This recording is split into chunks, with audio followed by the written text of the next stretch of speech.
My name is Liam, and if there's one thing I've learned in life, it's that family isn't always who you can count on. A year ago, I made a decision that changed everything. I quit my dead-end job and started my own online business. I knew it wasn't going to be easy, but I was ready to grind. I had saved up a little money, done my research, and had a solid plan. My family, on the other hand, thought it was the dumbest thing they had ever heard. I still remember the way they laughed when I told them. We were sitting around the dinner table, and I had just worked up the courage to announce it. My own business? My mom snorted. Liam, you can't even keep your room clean. What makes you think you can run a company? My dad chuckled, shaking his head. You need a real job, son. Something with benefits. Look at your brother. Nathan, he's doing it right. Yes, my older brother Nathan, the golden child. He had a stable job, a nice car, and the undying approval of our parents. Compared to him, I was nothing. Nathan smirked at me from across the table. So what are you selling? Get-rich-quick schemes. I gritted my teeth. No, I've been learning digital marketing. I'm starting an e-commerce site, and I didn't even get to finish before they all burst into laughter. You? E-commerce. My mom wiped a tear from her eye. Oh, this is rich. You don't even have a business degree, my dad scoffed. You'll be crawling back in a few months, begging for help. That night, I went to bed feeling humiliated, but also more determined than ever. I was going to prove them wrong. The next few months were brutal. I worked insane hours, living off instant noodles and caffeine while pouring everything I had into my business. There were times when I thought they might be right, that maybe I should just give up and get a real job. But every time I doubted myself, I remembered their laughter. That was all the fuel I needed. Then, about a year later, everything changed. One morning, I woke up, checked my sales dashboard, and nearly dropped my coffee. I had just crossed 6 figures in revenue. I had done it. I had built something real. And that's when my family came back into the picture. It started small. A few passive-aggressive comments from my mom like, "Oh, I guess your little project is actually working." Then my dad, suddenly curious about what I was doing. And of course, Nathan, who went from mocking me to suddenly being so supportive of my entrepreneurial spirit. Then came the requests. At first, it was just little things. My mom wanted me to help out with some bills. My dad hinted that his car needed repairs. Nathan joked about how, since you're rich now, you should take your big brother out for a fancy dinner. At first, I brushed it off. I figured they were just testing the waters, seeing if I'd actually hand over money. I had no problem treating them to dinner or helping out with a bill here and there. After all, despite everything, they were still my family. But then, things escalated. Fast. One evening, my mom called me out of the blue. Liam, sweetie, we need to talk. I could already hear the tone in her voice, the same one she used when she was about to guilt-trip me into doing something.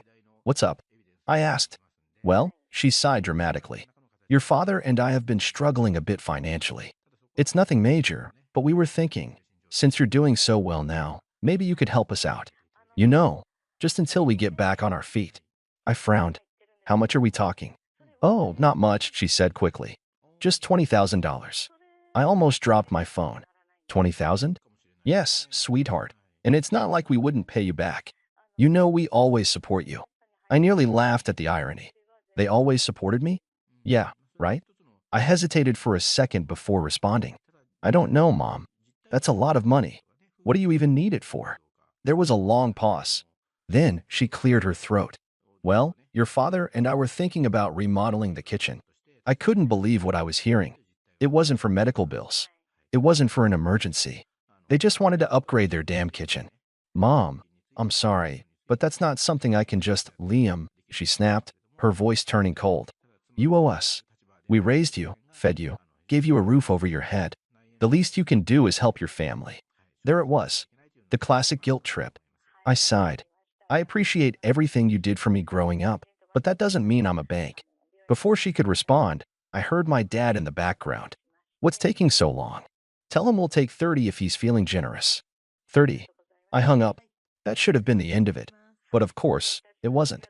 The next day, I got a text from Nathan. Nathan texted, Yo, heard about Mom and Dad. Kinda messed up that you won't help. I replied, they want money for a kitchen remodel. Nathan. Nathan texted, So? There are parents. If I made as much as you, I'd help them in a heartbeat.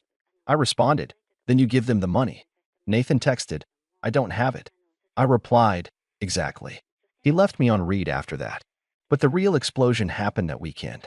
I was at home, enjoying a rare day off, when I heard loud knocking at my door. I checked my phone, no texts, no calls. My stomach twisted. I already knew who it was. Sure enough, when I opened the door, there they were. My parents, my brother, and oh, great, my aunt and uncle, who had somehow been dragged into this mess. I barely had time to react before my mom shoved past me and marched into my living room like she owned the place. My dad followed, looking pissed, and Nathan just stood there with his arms crossed like he was about to watch a boxing match. Behind them, my aunt and uncle lingered in the doorway, clearly dragged into this drama for backup. I exhaled sharply. What is this? Mom spun around, her hands on her hips. Liam, we need to have a serious discussion about your selfishness. I pinched the bridge of my nose. You showed up at my house. Unannounced. Dad scoffed. Yeah, because you refused to help your own family. I folded my arms. I offered to help when you actually needed it. But I'm not giving you 30 grand for a damn kitchen. Mom's face turned red. You're being dramatic. Oh, I'm being dramatic? I let out a dry laugh. You're the ones banging on my door demanding money like I owe you something. Nathan finally spoke up. Dude, it's not a big deal. You're making bank now. You could give them the money and not even feel it. I turned to him. Oh, so if it's not a big deal, why don't you take out a loan for them? Nathan shifted uncomfortably. That's different. I shook my head. Of course it is. That's when my uncle decided to chime in. Liam, in our culture, we take care of our family. It's not just about money, it's about respect. I clenched my jaw. Respect? You mean like how they laughed in my face when I told them I was starting a business? How they told me I'd fail? That kind of respect. My mom threw her hands up. Oh my God, Liam, are you seriously still mad about that? We were just joking. And look, you proved us wrong. You should be grateful we motivated you. I stared at her in disbelief. You don't get to mock me, bet against me, then take credit when I succeed. She huffed. So this is how you treat your own mother? After everything we did for you? Dad shook his head. I told you this was a mistake. He's always been selfish. I felt something in me snap. You think I'm selfish? I worked my ass off for a year to build something for myself while you sat there and laughed. Now, because I actually made it, I suddenly owe you. I gestured toward the door. Get out. Mom gasped. Excuse me. You heard me, I said, my voice cold. Get out. For a moment, there was silence. My mom looked genuinely shocked, like it had never occurred to her that I might not just roll over and give them whatever they wanted. Then her face twisted into something ugly. Fine. But don't come crying to us when you realize family is all you have. I scoffed. Funny. You didn't seem to think that when you were laughing at me a year ago. She stormed out, my dad right behind her, muttering something under his breath. Nathan shot me a glare before following. My aunt and uncle lingered awkwardly for a second before shuffling after them. And just like that, they were gone. I closed the door and exhaled, my heart still racing. I knew this wasn't over. Not by a long shot. Because if there's one thing I've learned about my family, it's that they don't give up that easily. For the next few days, I didn't hear a word from them. No calls, no texts, nothing. It was weird. My family wasn't the type to just drop something like this. If anything, I expected them to double down. But instead, it was radio silence. At first, I thought maybe they'd finally taken the hint. Maybe they'd realized I wasn't going to give in and decided to leave me alone. Maybe I was free. But I should have known better. The peace didn't last long. A week later, I woke up to nearly 20 missed calls from my mom and a flurry of texts from Nathan. My stomach sank. Nathan, bro, you seriously messed up this time. Mom's crying. Dad's furious. You need to fix this. They're saying you took it too far. I stared at my phone, confused. Took what too far? Before I could even reply, my phone started buzzing again. Mom. I let it ring. Then Dad. Ignored. Then Nathan. Ignored. Then, I got a message from my aunt. Aunt Sarah texted, Liam, I don't know what's going on, but your parents are telling everyone you're abandoning them after everything they did for you. They're really upset. Call them. I groaned and threw my phone on the bed. So that's their game now. They couldn't manipulate me, so they were trying to turn the rest of the family against me. Classic. A few hours later, I finally gave in and picked up when Nathan called again. What? I said flatly. Dude, what is wrong with you? He snapped. Be more specific. You insulted Mom and Dad and now they're devastated. I let out a dry laugh. Devastated? Because I wouldn't give them 30 grand for a kitchen? Nathan sighed heavily. You don't get it. It's not about the money. It's about family. You're rubbing your success in their faces and acting like they don't matter. I clenched my jaw. I'm rubbing it in their faces? Nathan, they were the ones who mocked me for starting my business. They told me I was an idiot and that I'd fail. Now that I didn't fail, they suddenly feel entitled to my money. And when I said no, they ran to the whole family to make me look like the bad guy. Nathan was silent for a moment. Look, I get it, he finally said. They were wrong to doubt you. But dude, you're rich now. 30 grand is nothing to you. I shook my head. That's not the point. It's my money. They don't get to insult me and then expect a payout. Nathan exhaled sharply. Whatever, man. Just know everyone's talking about you. Mom and Dad told Grandma, and now she's pissed. Uncle Mike thinks you're greedy. Even Aunt Sarah is saying you're being harsh. I rolled my eyes. Of course they brought Grandma into this. She was the ultimate emotional weapon. Liam, Nathan said, his voice quieter. Just come over and talk to them. If you don't, things are gonna get ugly. I already knew things were ugly, but something told me this was only the beginning. Against my better judgment, I agreed. I was about to walk into the lion's den. When I pulled up to my parents' house, I could already tell this was going to be a disaster. My mom's car was in the driveway, along with Dad's, but there were more cars than usual. Nathan hadn't mentioned this was turning into a family intervention. I knocked once before pushing the door open. The second I stepped inside, I was hit with the heavy scent of Mom's signature vanilla candles, probably lit to make everything feel warm and welcoming. Too bad it didn't work. I walked into the living room and saw them all sitting there. Mom, Dad, Nathan, and Sarah, Uncle Mike, and, of course, Grandma. Mom was the first to speak. Liam, she said, putting on her best heartbroken mother face. We need to talk. I stayed standing. About how you tried to turn the whole family against me? Dad scoffed. Jesus, Liam, cut the attitude. We wouldn't have to tell them anything if you weren't being so damn selfish. I crossed my arms. Right. Because I'm the selfish one here. Grandma shook her head in disappointment. Liam, sweetheart, I don't understand. Your parents gave you everything. And now, when they need you, you refuse to help. I clenched my jaw. Grandma, I did offer to help. I was fine with paying a bill, helping them out if there was an actual emergency. But they don't need help. They want money for a kitchen remodel. And when I said no, they ran to you guys to make me look bad. Mom gasped. That's not true. I turned to her. Oh? Then tell me, Mom, did you or did you not tell Grandma that I was abandoning you? She opened her mouth, then shut it. I smirked. Yeah, that's what I thought. Uncle Mike leaned forward. Liam, this isn't just about the money. It's about principle. Your family supported you your whole life. I let out a sharp laugh. Supported me? When? When they laughed at my business? When they told me to get a real job like Nathan? When they mocked me for taking a risk? Aunt Sarah frowned. Families joke around. Liam, it doesn't mean they don't love you. I turned to Nathan. What about you, Nathan? You think I owe them? He hesitated. I mean, yeah, a little. I stared at him. You're serious? He shifted uncomfortably. Dude, they raised us. They sacrificed for us. It's not crazy to think you'd give back. Giving back is one thing, but this isn't giving back. This is extortion. Dad's face darkened. Watch it, boy. I didn't back down. Or what? You'll cut me out of the family? Newsflash, I was never really in it to begin with. You made that clear when you laughed in my face a year ago. Silence. Mom's lip trembled. Liam, don't say that. You are part of this family. I sighed. Then start acting like it. Family doesn't treat each other like ATMs. Family doesn't manipulate and guilt trip. Family doesn't turn everyone against one person just because they didn't get their way. Nobody said a word.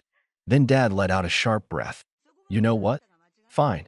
If you want to be so ungrateful, go ahead. But don't come crawling back when you realize money can't buy you a family. I stared at him. You've already made it clear that I don't have one. And with that, I turned around and walked out the door. As I got into my car, I knew this wasn't over. Not by a long shot. Because something told me they still weren't done trying to get what they wanted. And next time, they wouldn't be so subtle. I had spent the next few weeks bracing myself for what I knew was coming. My family wasn't the type to let things slide, especially when money was involved. At first, it started off subtly. Some distant cousins began giving me cold shoulders. There were a few awkward replies in the family group chat. But soon enough, it escalated. My grandma stopped responding to my texts. Aunt Sarah, who I thought was somewhat reasonable, unfriended me on Facebook. Then came the email from my dad, the one that made my heart drop. It was CC'd to nearly every relative on both sides of the family. Subject: disowning a disgrace. Liam, your behavior has shown us your true colors. You have made it clear that money matters more to you than family.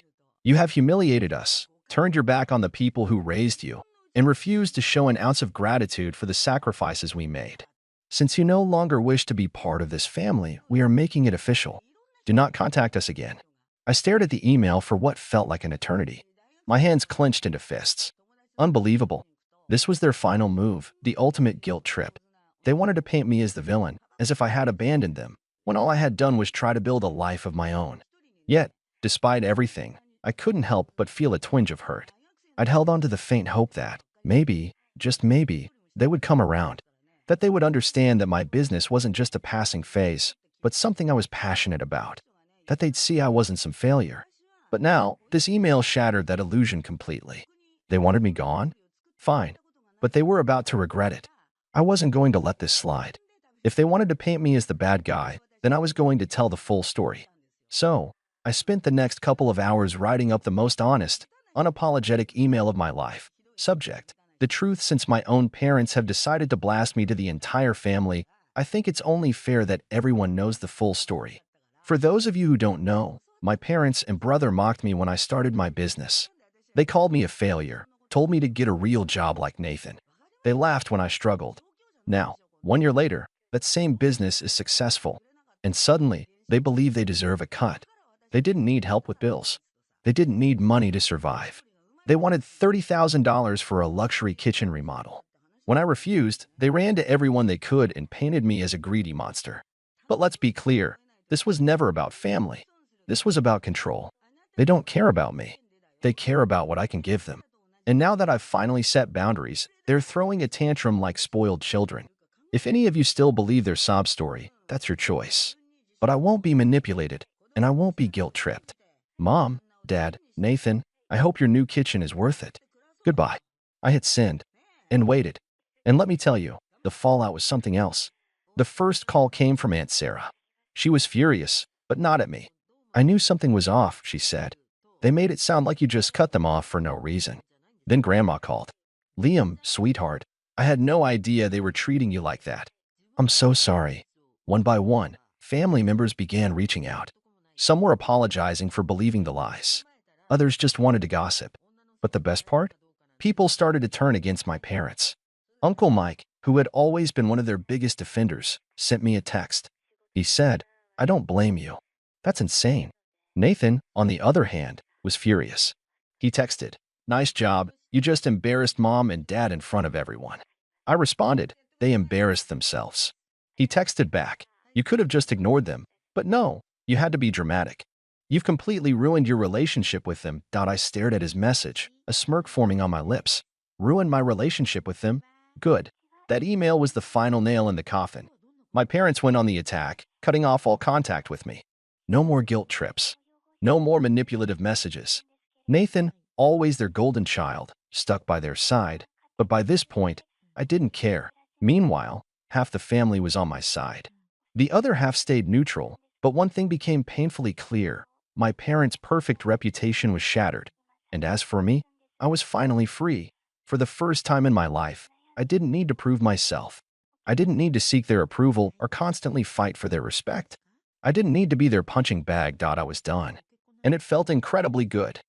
In the end, I realized I didn't need to sacrifice my happiness or my goals just to keep the peace with a family that only saw me as a means to an end. The emotional weight lifted once I cut ties with them. It was painful at first, but ultimately, it was the best decision I ever made. Now, my business is thriving, and I'm finally living life on my terms. No more guilt, no more manipulation. What do you all think? Did I handle this the right way, or should I have tried a different approach? I'm curious to hear your thoughts. Hey everyone, my name is Jake, and I'm 32 years old. I never thought I'd be the type of person to post on here, but after everything that's happened, I need to get this off my chest. Maybe writing it all out will help me process it, or at least give someone else a warning about how manipulative family can be. For most of my adult life, I've been the responsible one in my family. Not by choice, mind you. I was just always the one expected to step up, to help out, to be understanding when things didn't go my way. My parents, Mark and Linda, have always been a little, let's just say, entitled. Growing up, they made it clear that I was the reliable one, the one they could lean on. Meanwhile, my younger sister, Emily, was the golden child. She could do no wrong in their eyes. If she wanted something, she got it. If she made a mistake, they found a way to excuse it. And if I ever dared to complain, I was being jealous or selfish. This dynamic followed us well into adulthood. My parents never outright said Emily was their favorite, but their actions spoke louder than words. While I had to work part-time jobs through college and take out student loans, my parents covered all of Emily's tuition.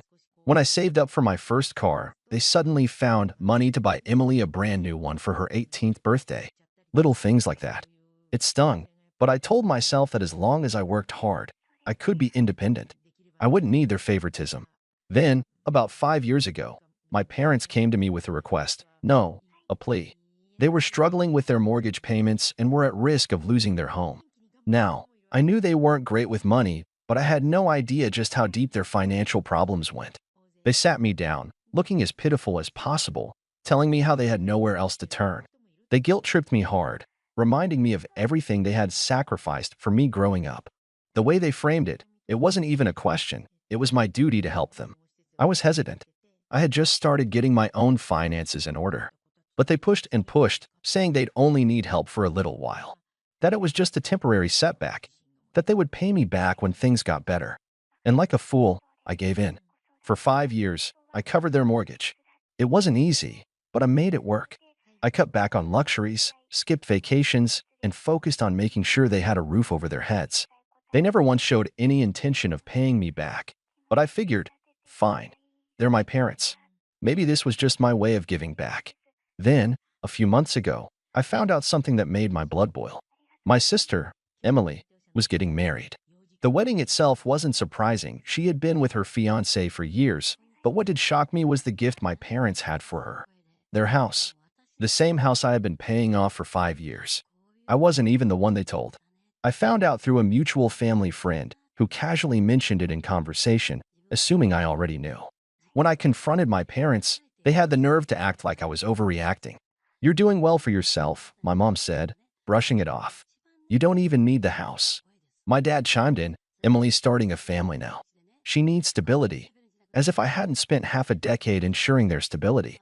As if I hadn't put my own financial goals on hold to keep that house from being foreclosed on. And Emily? She had the audacity to smirk and say, "Come on, Jake. Don't be so dramatic. It's just a house. Just a house." I was so angry I couldn't even think straight. I told them I was done. Done being their safety net. Done cleaning up their financial messes. Done letting them walk all over me. I wasn't going to support them anymore. And then I left, ignoring their protests. I thought that was the end of it. I thought they would at least have some shame, some realization that they had gone too far. But no. 2 months later, they came knocking at my door, literally. After handing the house over to Emily, they apparently expected to move in with me. They showed up at my apartment one evening with suitcases in hand, acting like it was the most natural thing in the world. Like I should have been expecting them. "We figured we'd stay here for a while," my dad said, already stepping inside. I was still too stunned to respond when my mom added, "Just until we get back on our feet." I snapped out of it. "You what?" "We don't have the house anymore," my mom said as if I didn't already know. "We thought," "No," I cut her off.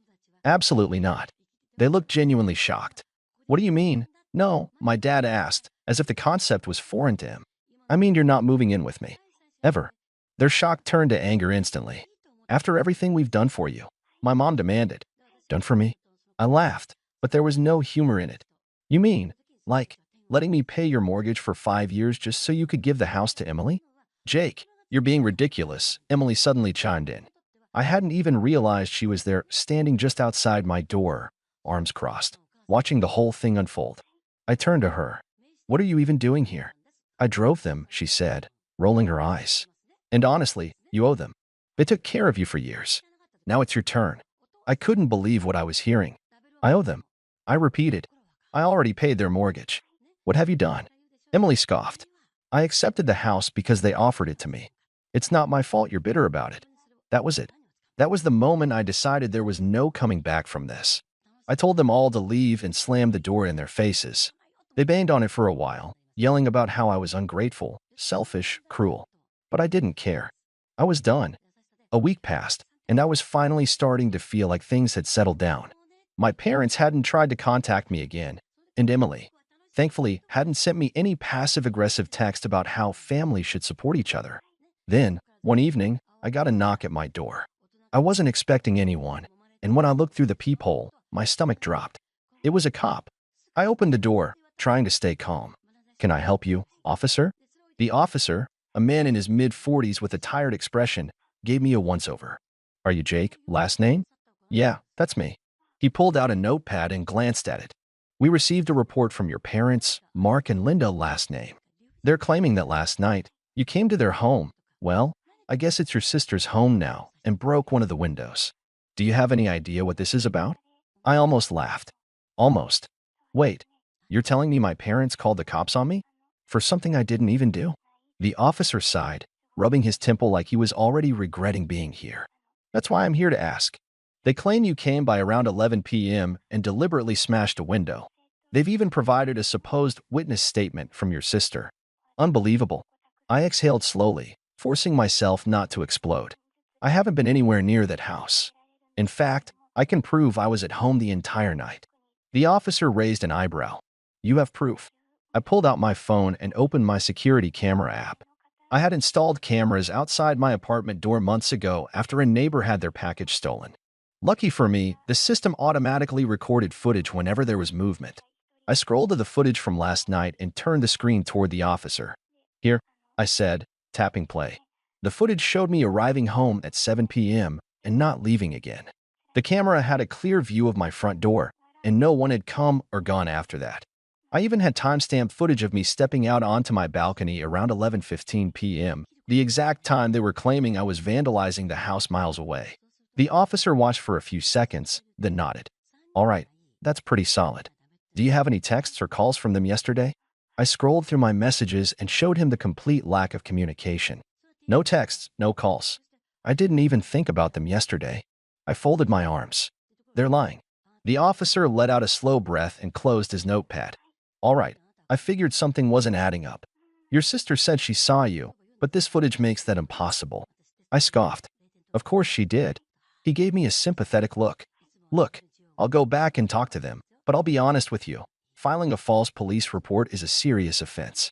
If they push this, it could backfire on them." I shrugged. "Their problem, not mine."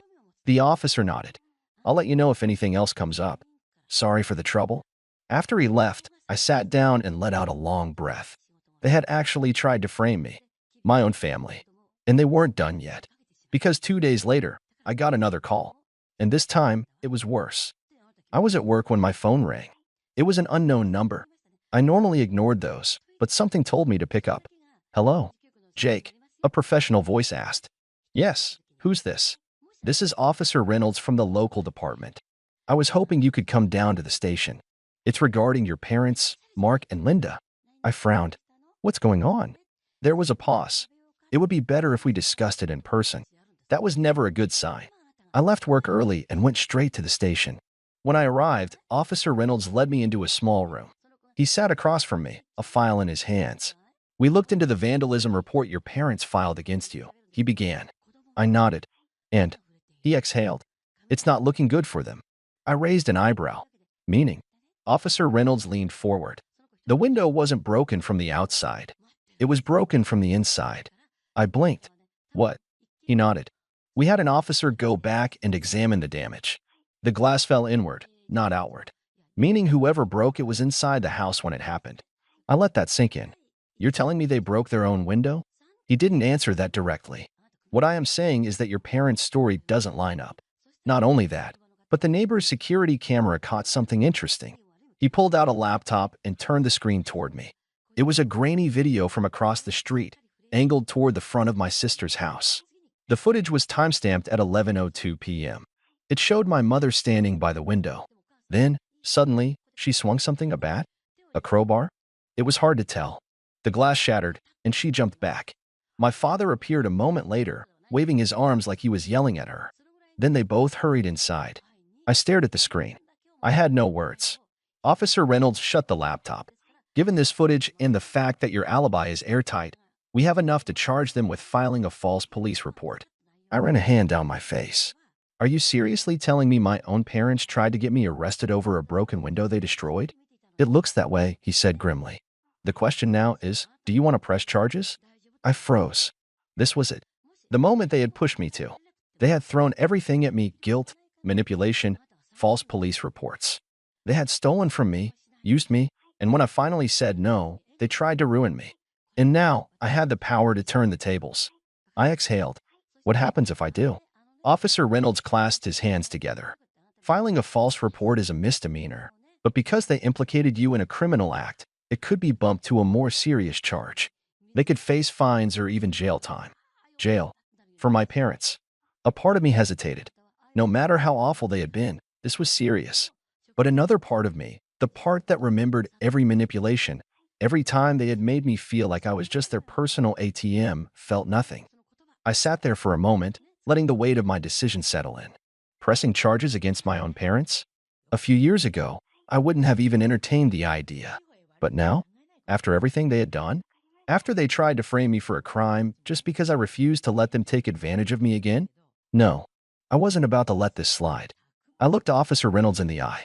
I want to press charges. He nodded, like he had expected that answer. All right, I'll start the paperwork. Given the evidence, this should be a straightforward case. Since they knowingly filed a false report against you, and we have video proof, they could be looking at some real consequences. He paused. You sure about this? I let out a slow breath. They made their choice. I'm making mine. Officer Reynolds got to work, and I signed the necessary paperwork. I left the station feeling a strange mixture of emotions: relief, anger, even a bit of sadness. But I knew one thing. I wasn't going to be their scapegoat anymore. 2 days later, I got a text from Emily. What did you do? I didn't even bother replying. I figured I'd hear from someone else soon enough. And sure enough, that evening, my phone rang. My mother. I let it go to voicemail. 30 seconds later, my father called. Ignored. Then Emily again. I finally turned my phone off. The next morning, Officer Reynolds called. Your parents have been officially charged. They'll be given a court date soon. We'll keep you updated. I thanked him and hung up, feeling a cold satisfaction settle in. Later that day, there was a knock on my door. I knew who it was before I even opened it. Standing outside was Emily. She looked furious. How could you?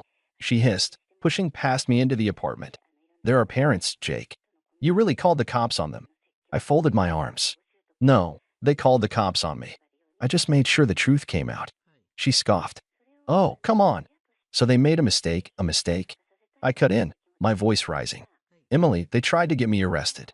They made a false report to the police, lied, and even broke their own window just to frame me. That's not a mistake. That's insanity. She crossed her arms, glaring. You could have just let it go. I laughed bitterly. Oh, like I let it go when they made me pay their mortgage for 5 years? Or when they gave our childhood home to you without even telling me? Or when they demanded to move into my home right after? At what point, Emily, do I get to stop letting it go? She faltered, but her stubbornness kicked in. They're facing charges, Jake. Do you know what this could do to them? If they get a record, it could ruin their retirement, their credit, everything. They're our family. I shook my head. No, Emily. Your family. They made it very clear I don't count. I was just the one who was supposed to pay for everything. The only time they even acknowledged me was when they wanted something. She looked away, biting her lip. I could see the gears turning in her head, the conflict bubbling under the surface. She knew I was right, but she was too deep in their favoritism, too invested in the role they had given her, the golden child, to admit it. She sighed dramatically. So that's it? You're just going to ruin their lives over this? No, they ruined their own lives. I'm just not saving them this time. She scoffed, shaking her head. I hope you're happy. With that, she stormed out. I didn't hear from her again for a while, but I did hear from my parents. They were furious. First, it was the texts, long-winded rants about how I was betraying my own family, how they had given me life, how I was ungrateful. Then the voicemails, my mother sobbing, my father shouting, alternating between guilt-tripping and outright threatening me. I ignored them all. A week later, I got an update from Officer Reynolds. Your parents made a deal with the DA, he told me. They admitted to filing the false report in exchange for lesser charges. No jail time, but they'll have to pay fines and court fees. I smirked. How much? He gave me the number. It was a lot, enough that it would hit them hard. But the best part? Since the false report was now officially on record, if they ever tried to pull something like this again, the consequences would be much worse. I thanked him and hung up, feeling something I hadn't felt in a long time: freedom. They had spent years treating me like an ATM, like someone who existed solely to serve them. And when I finally said no, they tried to destroy me. But in the end, they only destroyed themselves. Emily still refused to talk to me. I heard through the grapevine that my parents were struggling to cover the fines and were trying to guilt distant relatives into helping them. But this time, no one was buying their sob story. A few months passed, and for the first time in years, I felt like I could finally breathe. No more guilt-tripping phone calls. No more entitled demands. No more feeling like I owed them something just because we were family. My parents had stopped reaching out, probably because they realized I wasn't going to budge. Emily had gone silent too. At first, I thought it was just her being stubborn, but a part of me suspected that she was secretly ashamed. Ashamed that she had sided with them, ashamed that she had benefited from their favoritism, and maybe even ashamed that deep down, she knew I was right. Then, out of nowhere, she showed up at my door. I almost didn't answer, but curiosity got the better of me. When I opened the door, she stood there with her arms crossed, looking exhausted. "Can we talk?" I sighed. "Depends. Is this another attempt to make me feel bad for not letting our parents walk all over me?" She shook her head. "No, I just wanted to see how you're doing." That caught me off guard. "I'm fine." She hesitated, like she wanted to say more, but didn't know how. Eventually, she sighed. "They're struggling, you know." I laughed dryly. "Yeah, that tends to happen when you commit crimes and get caught." She flinched. "They're still our parents, Jake." I leaned against the doorframe. "Are they?" She frowned. "What's that supposed to mean?" I exhaled, suddenly tired. Parents are supposed to love their kids. Protect them. Support them.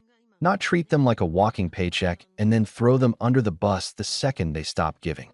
"So you tell me, Emily, do you think they've acted like parents?" She looked away. "I don't know." I nodded. "Yeah, that's what I thought." For a moment, we stood there in silence. Then she looked back up at me. "They're selling the house." I raised an eyebrow. "The house they gave you?" She nodded stiffly. "They're broke. They can't afford the fines, and Mom had to quit her job because of the stress. They're asking for help." I snorted. "And let me guess, they expect me to swoop in and fix everything?" She didn't answer, which told me everything. I shook my head. "No." Emily's eyes widened. "Jake, no."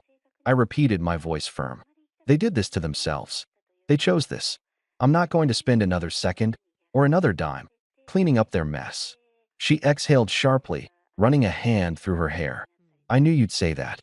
Then why did you come?" She hesitated. "Because I thought, maybe, just maybe, you'd still care." I studied her for a long moment. "I do care, Emily. I care about myself. For once in my life, I'm putting myself first. And if you can't understand that, then maybe we really don't have anything left to talk about." She clenched her jaw, then turned on her heel. "Goodbye, Jake." I didn't stop her. I just watched as she walked away. And that was it. That was the last time I saw any of them. A few weeks later, I heard from a mutual acquaintance that my parents had officially lost the house. The same house I had spent years paying for. The same house they had handed over to Emily without a second thought. Now it was gone. And the kicker? Emily ended up moving back in with them. She had nowhere else to go. The golden child, the favorite, stuck in a tiny rental with the very people who had ruined their own lives. Me? I thrived. With the weight of my family's expectations off my shoulders, I finally focused on myself. My career flourished. I traveled. I made new friends. And for the first time in my life, I felt free. Looking back, I don't regret anything. They had every opportunity to do the right thing, to be better people. They chose greed. They chose to manipulate me. They chose to throw me under the bus when I finally stood up for myself. And in the end, karma did what it does best. So, Reddit, what do you think? Did I go too far? Or did they finally get what they deserved? Let me know.